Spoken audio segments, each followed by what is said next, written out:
The rain had stopped just long enough for the stars to peek out through scattered clouds above Maplewood, a quiet suburban town tucked beneath the Blue Ridge Mountains.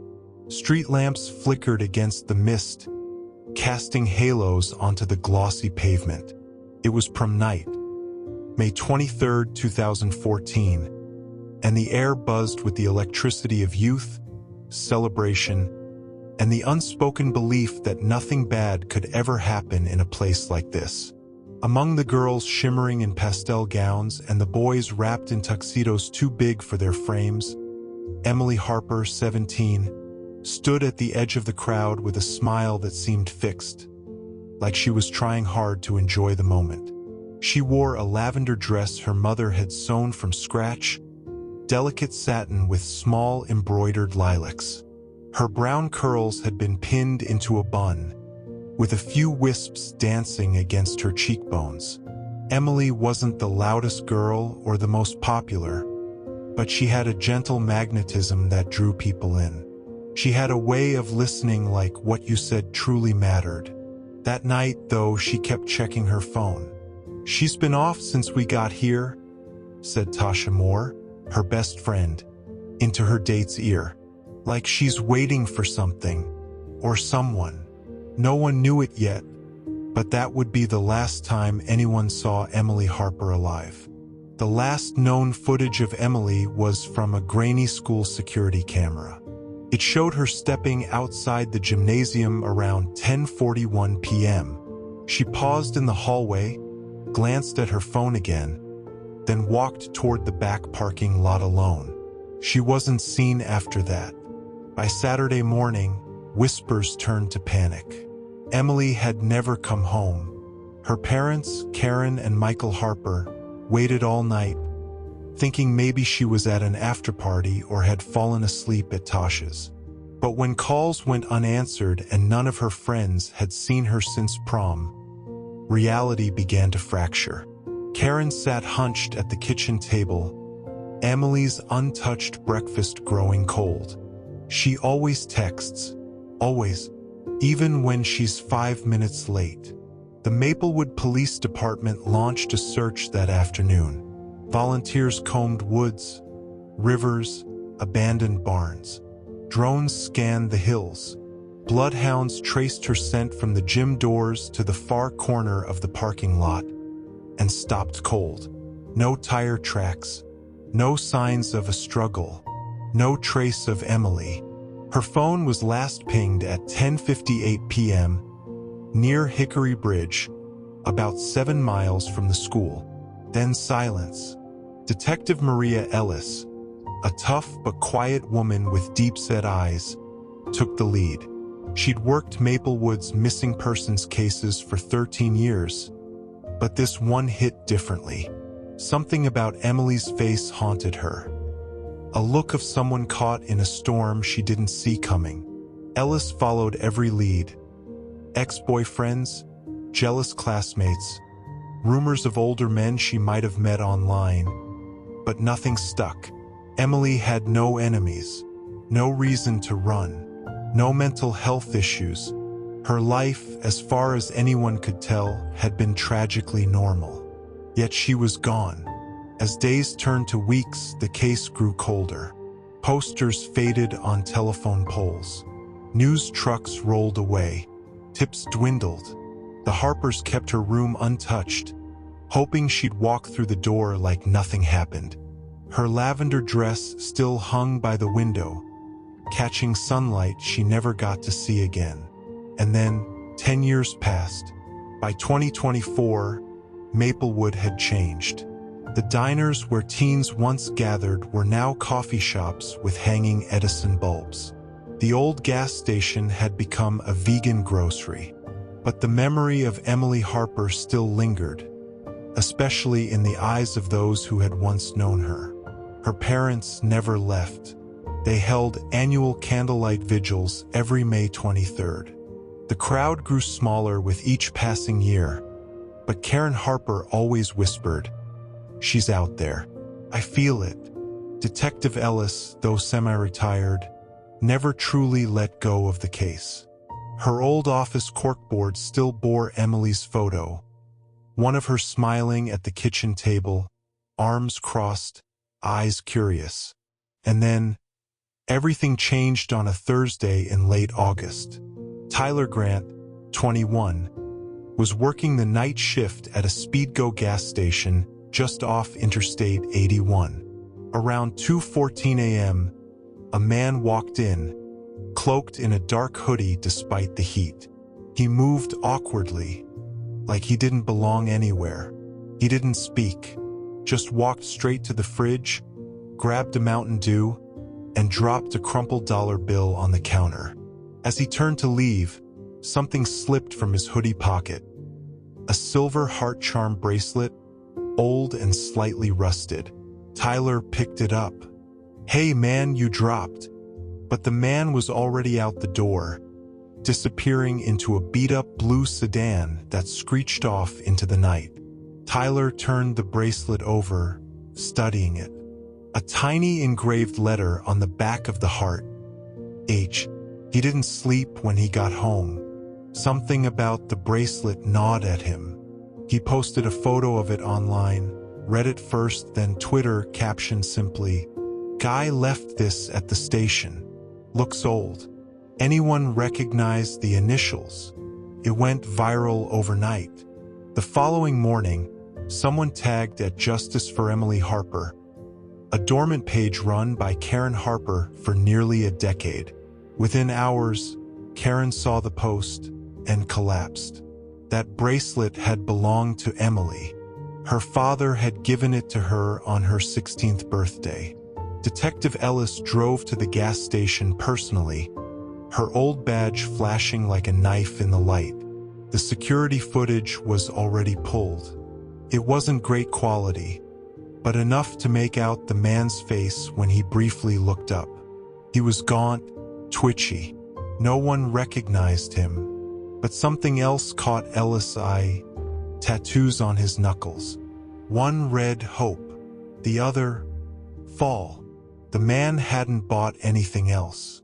He didn't speak, but when the footage was enhanced and slowed down, Ellis noticed something chilling. Just before leaving, he looked directly into the security camera and smiled.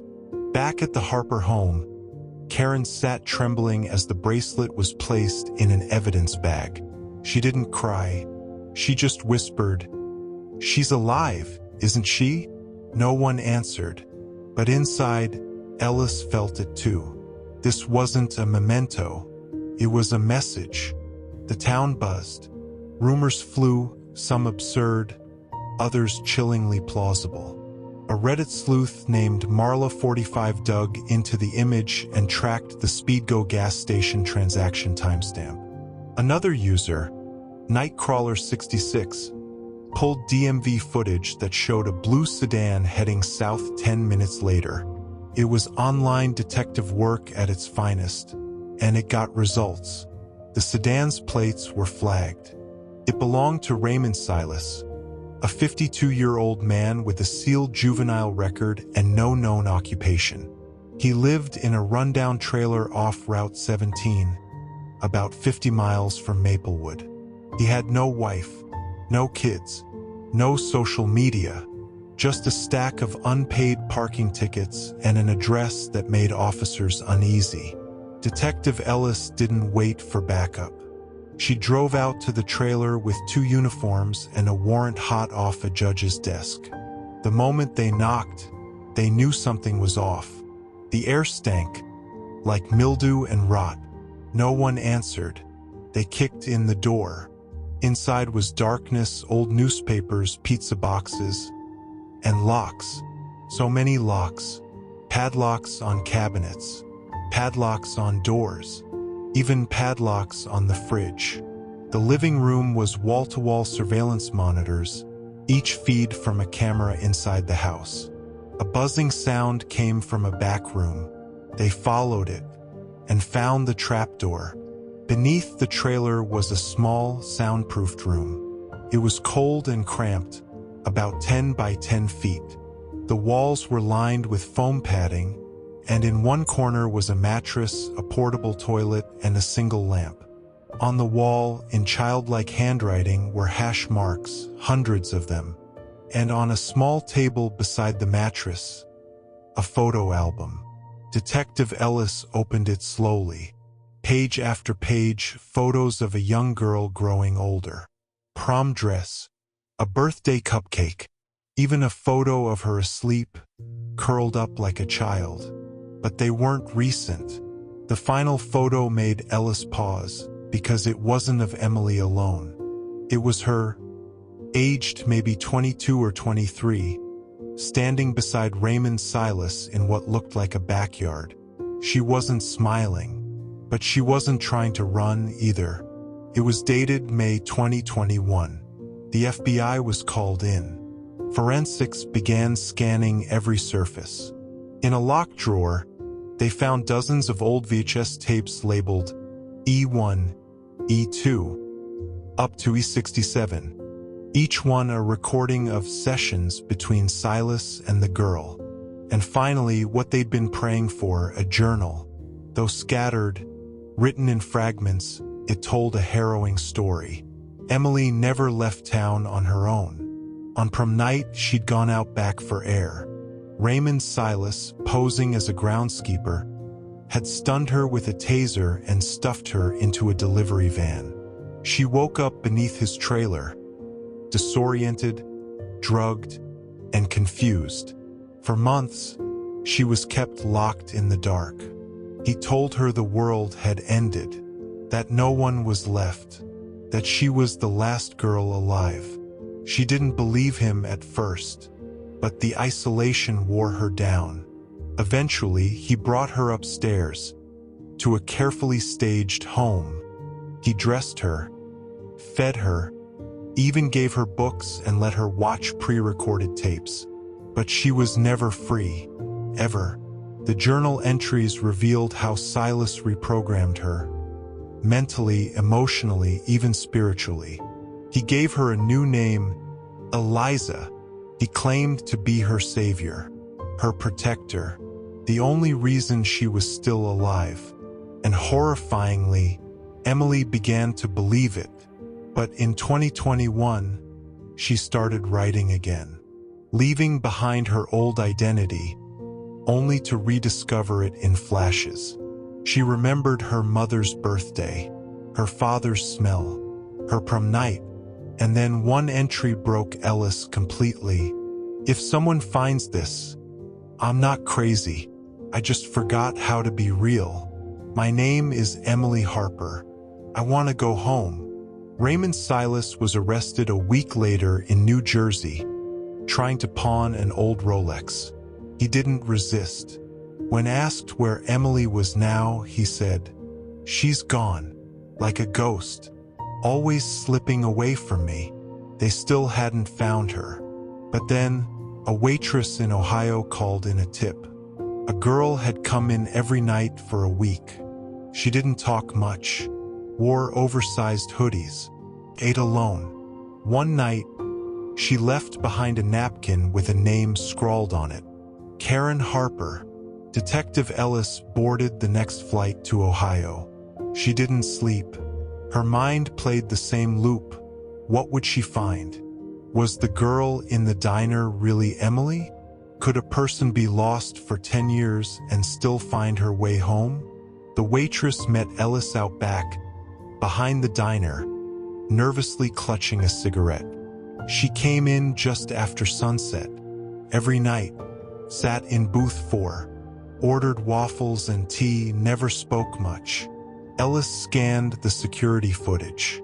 There she was, thin, pale, wary eyes, hoodie drawn, but unmistakable. It was Emily, older but still her. In the final clip, the girl looked straight into the camera. Then she smiled. That smile was confirmation enough. Police found her 2 blocks away, living in a shelter under the name Karen.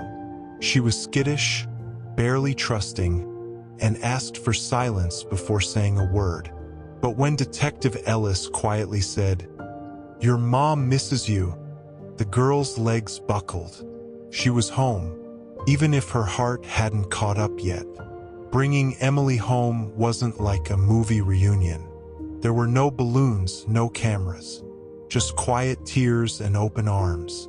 Karen, no Emily, stood in her childhood bedroom, hands trembling as she touched the wall, the dresser, the bed.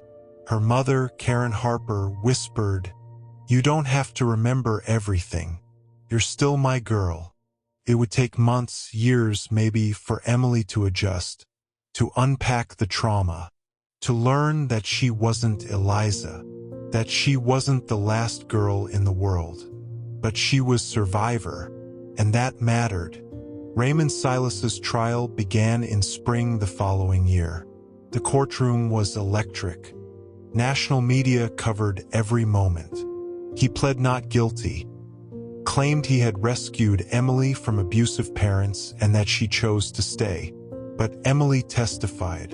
Her voice didn't shake.